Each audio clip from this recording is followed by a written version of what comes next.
Konting kembot na lang magko-connect na itong Aquino Byway Extension Mexico Pampanga patungo ho dito ho sa NLEX. Alam niyo naman, sa San Fernando, Pampanga, dito ho sa area ho ng Del Rosario, di ba sobrang traffic dyan pagka nakasabayan mo yung mga dambuhalang truck, di ba? Industrial area ho kasi yun sa San Fernando At sabayan mo pa yung mga residente ho dito sa kaliwat kanang subdivision, at dyan ho sa commercial area ho sa Mexico, Pampanga, abak na balin bago ka ho umikot dito.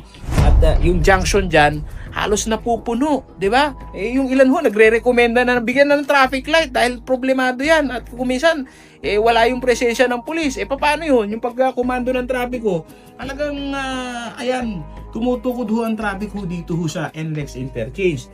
Kaya lang mga kaibigan, dito ho sa atin po nakikita, ang problema, hindi ho tumatapat dito ho sa solusyon. Bakit kanyo? Ang disenyo ho ngayon ng DPWH, dahil nga dito sa may failure ba sa transaksyon, sa agreement ho dito ho sa NLEX. Yan ho ang ating tanong at developing story. Dahil ang bagong disenyo dito ho, kukonekta ulit sa Mexico, Calulut Road. Tama ba yun? Abak na balin. Paano tumatakbo ang mga balita sa CLTV 36 News? Magandang araw po mga kaibigan. Sa mesa ko, eto, may mainit na kape. Katabi itong mga site development map. Opo, mapa ho yan. At nang nakikita ho ninyo, Aquino Byway Extension, City of San Fernando and Mexico, Pampanga.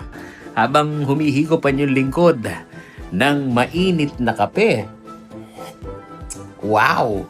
Isa rin hong mainit ho na usapin ang kailangan ho nating i-address. Lalong-lalo na ho dito sa mga nagtatanong, Paulo G, ano nang meron dyan sa Aquino Byway Extension dyan ho sa Mexico, Pampanga?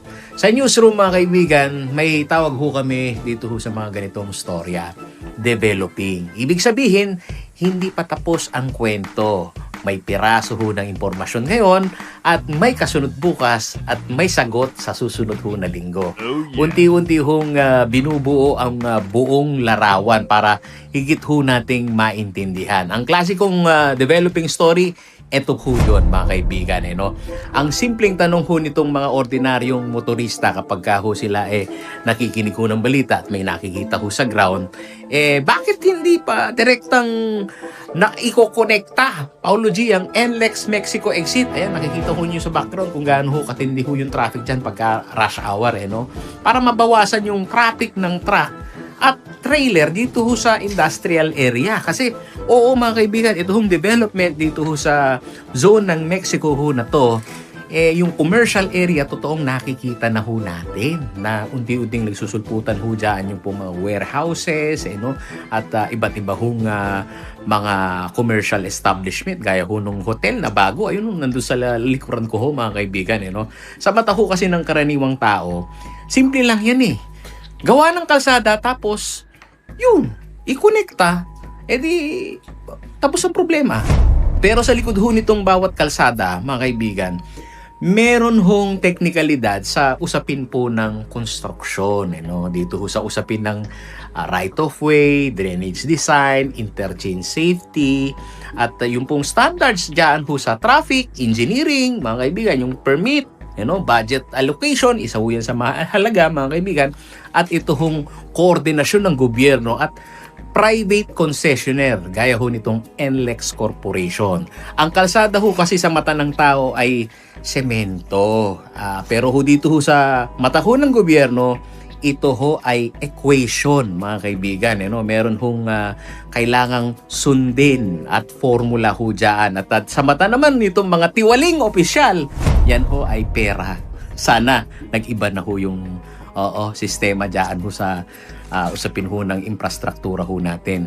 Pero eto mga kaibigan, makinig ho kayo. Ayon po sa ating reliable source, noon ay handa hong makipagpulong ang NLEX at may willingness sa short distance connection. Pero ngayon mga kaibigan, wala pang malinaw na commitment at nais umanong ang DPWH ang kumilos sa mismong linkage. Kung totoo ito mga kaibigan, ibig sabihin may isang mahalagang usapin. sino ang gagalaw, sino ang gagastos, sino ang mananagot para hindi na ho, ayan, tamaan pa ho nitong matinding traffic itong ating mga kababayan. Totoo ka dyan, ate kuya, mahalaga ang direct connection dahil ang Mexico exit ay isa ng heavy movement zone. May industrial area ho dyan, may industrial traffic, yung logistic trucks. Nakikita natin dyan, yung mga warehouses.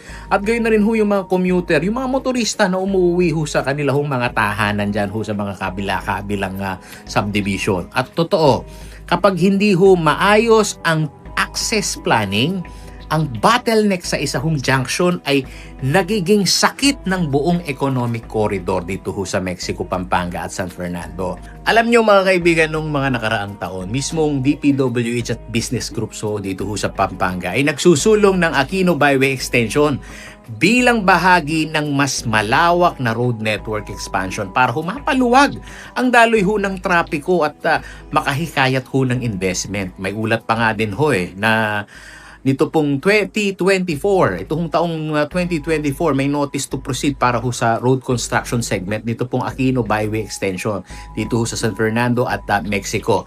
Indikasyon na may gumagalaw na bahagi ho ng proyekto. Pero itong kwatch ng kwento, kung ang kape mga kaibigan lumalamig kapag ka pinabayaan, ganun din ho ang proyekto. Kapag ka walang tuloy-tuloy na aksyon, lumalamig ang momentum. Kapag ka tumigas ho ang problema at uminit ang ulo ho ng mga motorista, naman, abak na balin. At dito ho sa salita ng mga nakatatanda, ano sinasabi ng mga business sector na nakakausap mo, Paulo G? Ang traffic, hindi aksidente yan.